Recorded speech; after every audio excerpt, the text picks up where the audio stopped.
Kisah Nabi yang masih hidup hingga kini. Ini adalah kisah seorang Nabi yang hingga saat ini masih hidup. Kelak ia akan diwafatkan dan dimakamkan di muka bumi setelah menegakkan kebenaran atas syariat Nabi Muhammad SAW. Allah Subhanahu wa Ta'ala berfirman, "Sesungguhnya Allah telah memilih Adam, Nuh, keluarga Ibrahim, dan keluarga Imran melebihi segala umat pada masa masing-masing sebagai satu keturunan, sebagiannya adalah keturunan dari sebagian yang lain. Allah Maha Mendengar, Maha Mengetahui." Allah Subhanahu wa Ta'ala telah memilih Nabi Adam alaihissalam sebagai bapak seluruh manusia, Nabi Nuh alaihissalam sebagai rasul pertama, dan keluarga Ibrahim yang di dalamnya termasuk Nabi Muhammad SAW. Di antara keluarga yang dimuliakan Allah Subhanahu wa Ta'ala disebut pula keluarga Imran. Imran adalah ayah Maryam, seorang wanita suci yang melahirkan Nabi Isa alaihissalam. Maryam berasal dari keluarga terhormat di kalangan Bani Israel hingga namanya diabadikan dalam Al-Quran pada surah Ali Imran, yang berarti keluarga Imran. Keistimewaan keluarga ini terletak pada ketaatan mereka kepada Allah Subhanahu wa Ta'ala. Maryam binti Imran bin Matsam adalah keturunan Nabi Daud alaihissalam. Ayahnya Imran adalah seorang yang rajin menjalankan ibadah syalat di kalangan Bani Israel, sedangkan ibunya Hannah binti Fakud bin Kabil adalah wanita ahli ibadah. Hannah awalnya mandul, tetapi suatu hari ia melihat seekor burung memberi makan anaknya. Ia pun tergerak untuk memohon keturunan kepada Allah Subhanahu wa Ta'ala. Ia bernazar bahwa jika dikaruniai anak, ia akan mengabdikan anaknya kepada Allah Subhanahu wa Ta'ala di Baitul Maqdis. Allah Subhanahu wa Ta'ala mengabulkan doanya dan memberinya seorang anak perempuan yang diberi nama Maryam. Setelah melahirkan, Hannah memohon perlindungan kepada Allah Subhanahu wa Ta'ala untuk Maryam dan keturunannya dari gangguan setan. Permohonannya dikabulkan. Nabi Muhammad SAW bersabda, "Setiap bayi yang lahir dari anak Adam disentuh oleh setan, kecuali Maryam binti Imran dan anaknya Isa alaihissalam." Setelah Maryam lahir, ibunya menyelimutinya dengan kain dan membawanya ke masjid untuk diserahkan kepada para ahli ibadah. Mereka berebutan untuk mengasuh Maryam, tetapi akhirnya undian dibuat. Nabi Zakaria alaihissalam yang merupakan suami dari saudari Maryam memenangkan undian tersebut.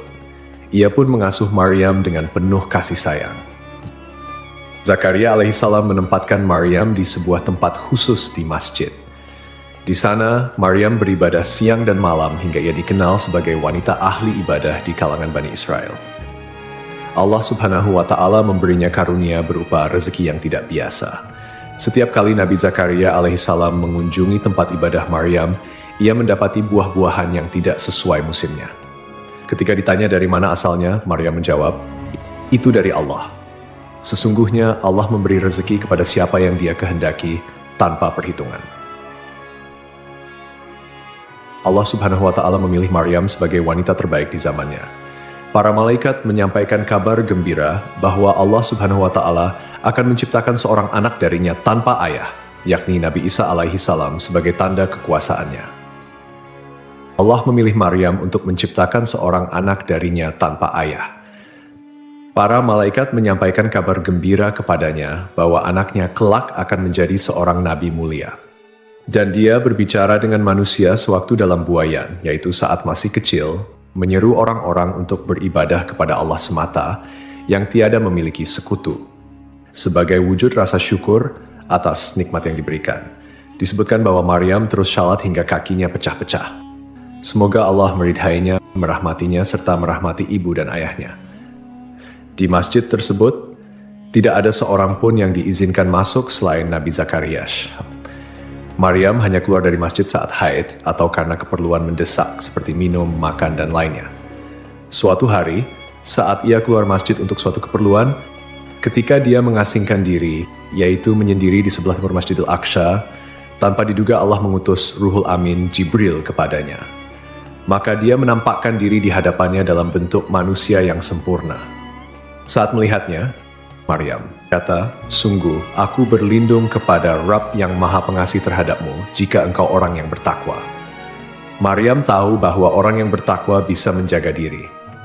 Jibril berkata, "Sesungguhnya, aku hanyalah utusan Rabb-mu. Aku bukanlah manusia. Aku ini seorang malaikat yang diutus Allah kepadamu untuk menyampaikan anugerah kepadamu seorang anak laki-laki yang suci. Dia berkata, bagaimana mungkin aku mempunyai anak laki-laki, padahal aku tidak punya suami dan aku bukan pula pezina. Malaikat berkata kepadanya, hal tersebut mudah baginya, karena dia kuasa atas segala sesuatu. Maka kami tiupkan ke dalam rahimnya sebagian dari ruh ciptaan kami. At-Tahrim ayat 12.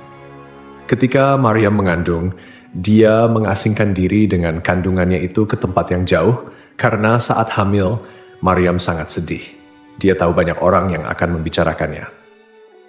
Berita kehamilan Maryam menyebar di kalangan Bani Israel, hingga belum pernah ada omongan yang menimpa suatu keluarga pun melebihi omongan terhadap keluarga Zakaria.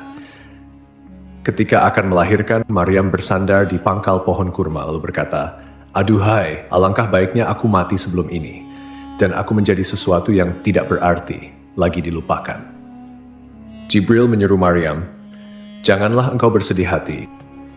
Sesungguhnya Rabbmu telah menjadikan mengalir air anis di bawahmu. Dan goyanglah pangkal pohon kurma itu ke arahmu.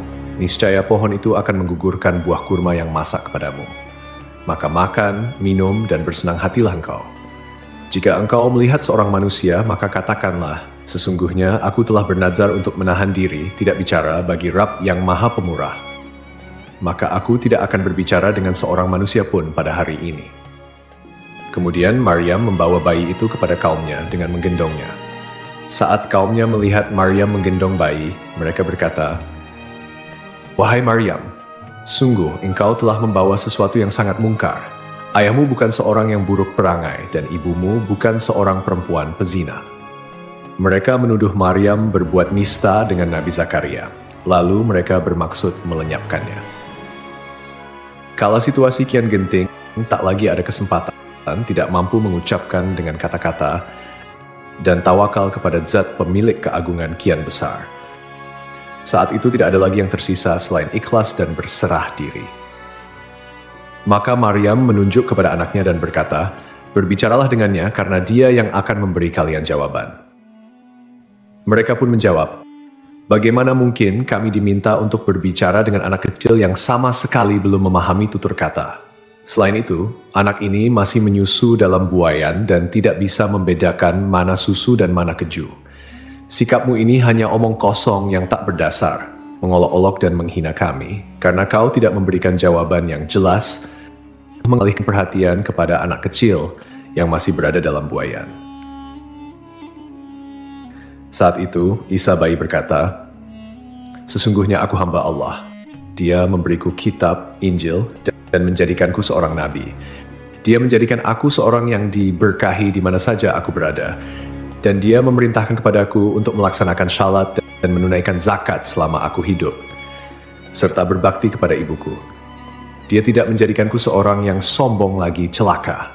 Kesejahteraan semoga dilimpahkan kepadaku pada hari kelahiranku, pada hari wafatku, dan pada hari aku dibangkitkan hidup kembali. Ini adalah kata-kata pertama yang diucapkan Isa putra Maryam. Kata-kata pertama yang ia ucapkan adalah pengakuan ubudiyah kepada Rabb-nya, dan bahwa Allah adalah Rabb-nya. Maka kata-kata Isa ini menyucikan Allah dari perkataan orang-orang zalim yang menyatakan bahwa ia adalah anak Allah. Isa juga membebaskan ibunya dari segala tuduhan zina yang disampaikan oleh orang-orang bodoh terkait kelahirannya. Allah berfirman, itulah Isa putra Maryam yang mengatakan perkataan yang benar yang mereka ragukan. Tidak patut bagi Allah mempunyai anak, maha suci dia. Apabila dia hendak menetapkan sesuatu, maka dia hanya berkata kepadanya, jadilah. Maka jadilah sesuatu itu. Setelah mukjizat yang Allah berikan kepada Nabi Isa alaihissalam, sebagian Bani Israel ada yang beriman, dan sebagian lainnya tetap tidak mau beriman. Nabi Isa lahir di Baitul Lahm, Bethlehem, di dekat Baitul Maqdis, sebuah kota yang terletak sekitar 9,5 km di selatan Yerusalem. Wahab bin Munabbih menyebutkan bahwa kala itu berhala-berhala runtuh di belahan timur dan barat bumi. Para setan pun kebingungan karena kondisi tersebut. Hingga akhirnya Raja Iblis mengetahui berita tentang Isa. Mereka mendapati Isa berada dalam buayan ibunya, sementara para malaikat menatapnya dengan tajam. Saat itu muncul sebuah bintang besar di langit yang membuat Raja Persia merasa khawatir. Ia bertanya kepada para dukun tentang munculnya bintang tersebut. Para dukun berkata, bintang ini pertanda lahirnya seorang bayi agung di bumi. Raja Persia kemudian mengirim utusan dengan membawa emas, sayuran, dan susu untuk dihadiahkan kepada Isa.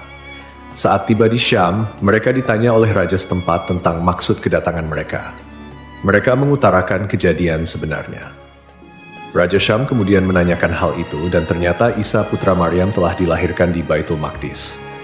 Beritanya menyebar luas karena sang bayi bisa berbicara saat masih berada dalam buayan. Raja Syam kemudian mengirim seseorang untuk menunjukkan tempat Isa agar mereka bisa membunuhnya setelah para utusan Raja Syam pulang. Ketika mereka sampai ke tempat Maryam dan menyerahkan sejumlah hadiah, mereka pulang. Lalu ada yang berkata kepada Maryam, para utusan Raja Syam hanya datang untuk membunuh anakmu. Maryam kemudian menggendong bayi Isa dan membawanya pergi ke Mesir. Di sana ia menetap hingga Isa mencapai usia 12 tahun. Allah Subhanahu wa Ta'ala mengajarkan Nabi Isa alaihissalam kitab Taurat dan Injil sebagaimana Allah mengajarkan kitab suci kepada nabi-nabi yang lain. Nabi Isa diutus oleh Allah dengan membawa misi yang sangat penting, yaitu mengajak Bani Israel untuk hanya beribadah kepada Allah semata. Ini adalah inti dari dakwah tauhid yang beliau bawa.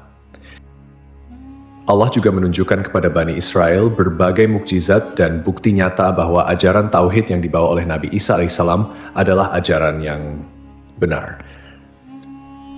Sejumlah karamah dan mukjizat tampak pada beliau bahkan saat masih kecil. Di antaranya, suatu ketika seorang dahkan tuan rumah tempat Isa dan ibunya singgah kehilangan sejumlah uang di rumahnya. Rumah itu hanya ditempati oleh orang-orang fakir, lemah, dan mereka yang membutuhkan bantuan. Dahkan tidak tahu siapa pencurinya. Kejadian itu terasa berat bagi Maryam, juga bagi yang lain, termasuk sang tuan rumah. Mereka tidak bisa mengatasi permasalahan ini. Saat Isa mengetahui hal itu, ia menghampiri dua orang, salah satunya buta dan yang lain lumpuh. Isa berkata kepada si buta, berdirilah dan bawalah kursi ini. Si buta menjawab, aku tidak bisa melakukan itu. Isa berkata, seperti yang kalian berdua lakukan saat mengambil uang dari peti yang ada di dalam rumah itu. Setelah Isa mengatakannya, keduanya mengaku telah mencuri uang tersebut, lalu uang itu mereka kembalikan. Isa semakin terpandang di mata orang-orang, meski ia masih kecil. Ingatlah, ketika Allah berfirman, wahai Isa putra Maryam, ingatlah nikmatku kepadamu dan kepada ibumu sewaktu aku menguatkanmu dengan Ruhul Kudus. Engkau dapat berbicara dengan manusia pada waktu masih dalam buayan dan setelah dewasa. Ingatlah, ketika aku mengajarkan menulis kepadamu juga, hikmah, Taurat, dan Injil. Ingatlah, ketika engkau membentuk dari tanah, suatu seperti bentuk burung dengan seizinku, kemudian engkau meniupnya, lalu menjadi seekor burung yana dengan seizinku. Ketika engkau menyembuhkan orang yang buta sejak lahir, dan orang yang berpenyakit kusta dengan seizinku.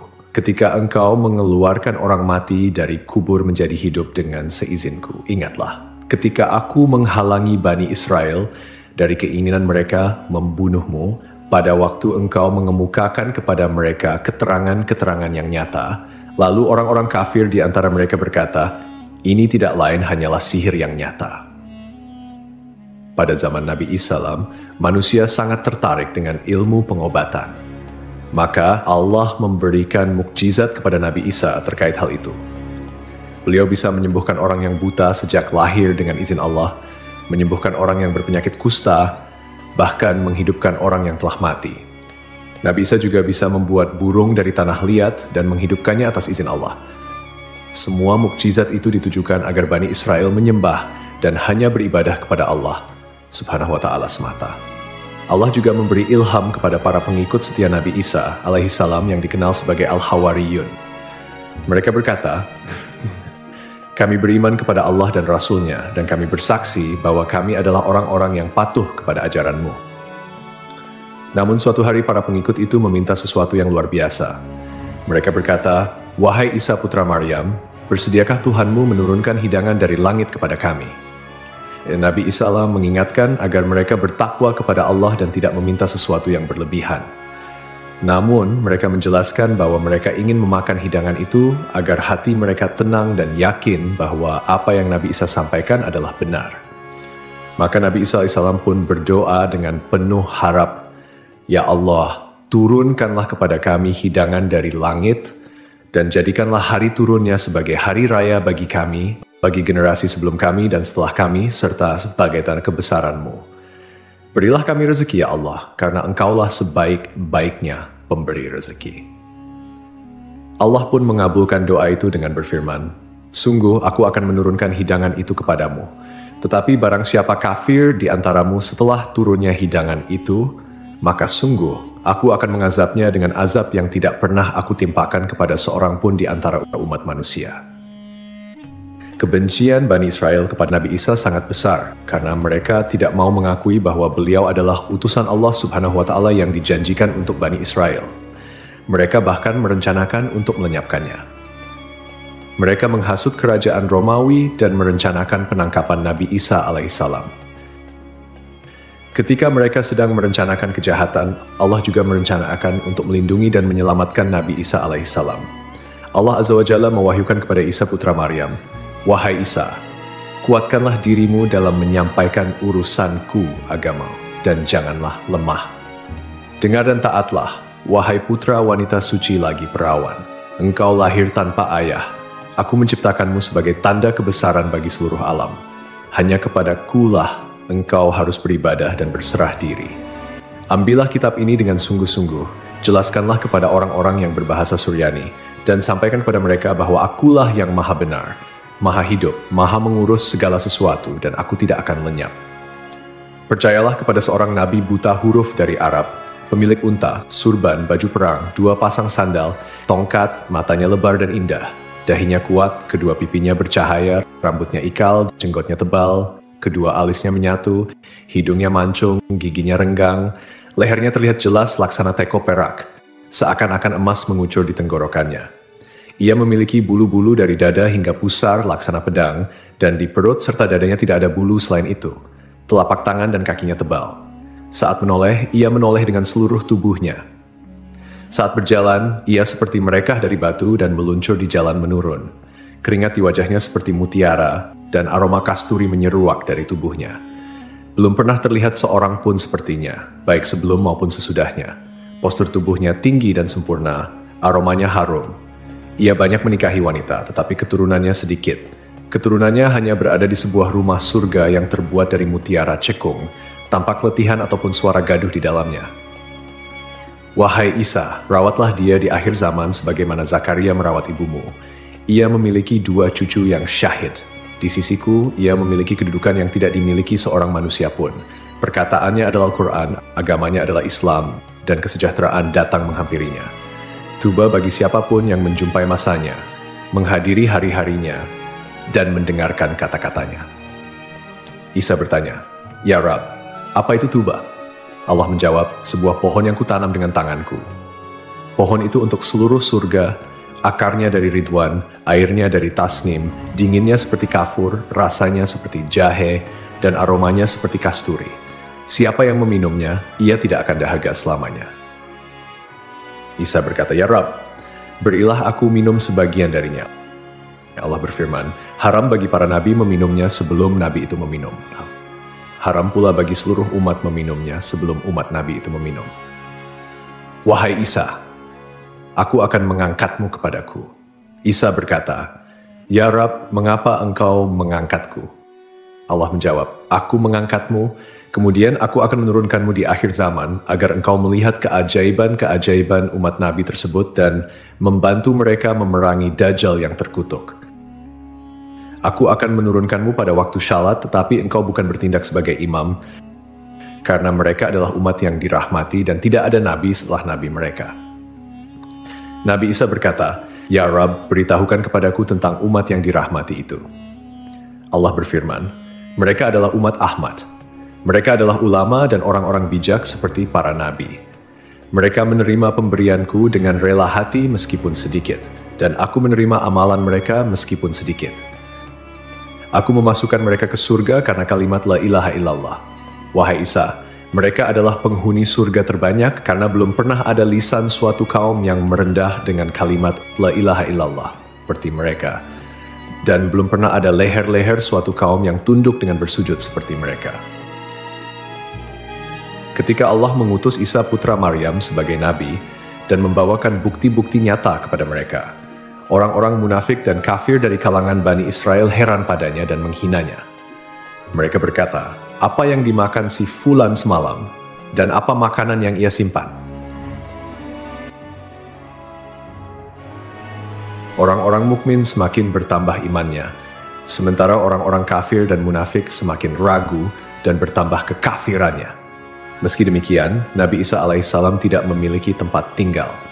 Beliau hanya berkelana di muka bumi tanpa menetap di suatu tempat tertentu, sehingga tidak ada tempat yang dikenal sebagai kediamannya. Dan Allah adalah sebaik pembalas tipu daya. Allah Subhanahu wa Ta'ala berfirman, "Wahai Isa, aku mengambilmu dan mengangkatmu kepadaku, serta menyucikanmu dari orang-orang yang kafir, dan menjadikan orang-orang yang mengikutimu di atas orang-orang yang kafir hingga hari kiamat. Kemudian kepadakulah engkau kembali, lalu aku beri keputusan tentang apa yang kalian perselisihkan." Allah mengabarkan bahwa Dia mengangkat Nabi Isa ke langit setelah mewafatkannya dengan tidur, menurut pendapat yang lebih syahih. Allah menyelamatkannya dari gangguan orang-orang Yahudi yang menghasut raja kafir pada masa itu untuk membunuh dan menyalibnya. Nama raja tersebut adalah Daud bin Naura. Ia memerintahkan untuk membunuh dan menyalib Nabi Isa alaihi salam. Saat Allah berkehendak untuk mengangkat Nabi Isa ke langit, beliau keluar menemui para sahabatnya. Ketika itu di Baitul Maqdis terdapat 12 pengikut setianya. Nabi Isa keluar dari sebuah sumber air dengan rambut yang masih meneteskan air lalu berkata, "Sungguh, di antara kalian nanti ada yang akan ingkar terhadapku sebanyak 12 kali setelah sebelumnya beriman kepadaku." Kemudian beliau berkata, "Siapa yang mau diserupakan denganku lalu dibunuh sebagai penggantiku, maka ia akan meraih derajat yang sama sepertiku." Seorang pemuda yang paling muda di antara mereka berdiri, tetapi Nabi Isa berkata, "Duduklah." Beliau mengulangi ucapannya dan pemuda itu kembali berdiri. Akhirnya Nabi Isa berkata, "Kaulah orangnya." Allah kemudian menyerupakan pemuda tersebut dengan Nabi Isa. Allah mengangkat Nabi Isa dari loteng Baitul Maqdis ke langit. Tidak lama kemudian, orang-orang Yahudi yang mencari Nabi Isa masuk ke dalam. Mereka menangkap pemuda yang diserupakan itu, lalu membunuh dan menyalibnya. Setelah kejadian itu, para pengikut Nabi Isa terpecah di 3 kelompok. 1. Kelompok Yakubiyah yang berkata, "Allah ada bersama kami selama yang Dia kehendaki, lalu Dia naik ke langit." 2. Kelompok Nasturiyah yang berkata, "Putra Allah bersama kami selama yang Dia kehendaki, lalu Dia mengangkatnya ke langit."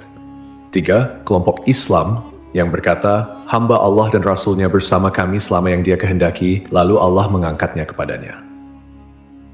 Allah Subhanahu wa Ta'ala berfirman, "Tidak ada seorang pun dari ahli kitab kecuali akan beriman kepadanya Isa sebelum kematiannya." Ayat ini mengacu pada masa ketika Nabi Isa alaihissalam akan turun kembali ke bumi pada akhir zaman sebelum hari kiamat. Pada saat itu, beliau akan membunuh Dajjal, menghancurkan salib, membunuh seluruh babi, membatalkan pajak, tidak menerima agama apapun selain Islam. Nabi Isa akan memerintah dengan keadilan, dan seluruh umat manusia akan berserah diri kepada Allah Subhanahu wa Ta'ala.